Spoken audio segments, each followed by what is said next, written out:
నువ్వు గండిపేట దగ్గర కొబ్బరికాయ కొట్టినావంటే ఆ గండిపేటకు హిమాయత్ సాగర్కి వచ్చే నీళ్లు అవి కాళేశ్వరం ప్రాజెక్టు నీళ్లు, కాళేశ్వరం మోటార్ల ద్వారా వచ్చే నీళ్లు అంతే తప్ప అవి ఇంకేమో కావు. కాళేశ్వరం అంటే ఏందో ఇంతకుముందు 10 సార్లు చెప్పిన నేను. కాళేశ్వరం అంటే 3 బ్యారేజీలు, 15 రిజర్వాయర్లు, 19 సబ్స్టేషన్లు, 21 పంప్ హౌజులు, 98 కిలోమీటర్ల పంప్ ప్రెషర్ మెయిను, 203 కిలోమీటర్ల టనలు, 1531 కిలోమీటర్ల గ్రావిటీ కెనాల్స్, ఇవన్నీ కాళేశ్వరంలో భాగమే.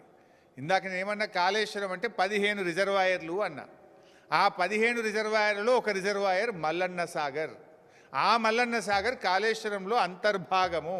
కాళేశ్వరంలో ఖర్చు పెట్టిన 93,000 కోట్లలో ఖర్చు పెట్టిందే. నువ్వేమంటావు? కాళేశ్వరం కూలిపోయింది, 1,00,000 కోట్లు గంగలు కలిసినాయి అంటూ. ఖర్చు పెట్టింది 93, 1,00,000 కలిసినాయి అంటూ. మరి 1,00,000 గంగలు కలిస్తే మరి మల్లన్న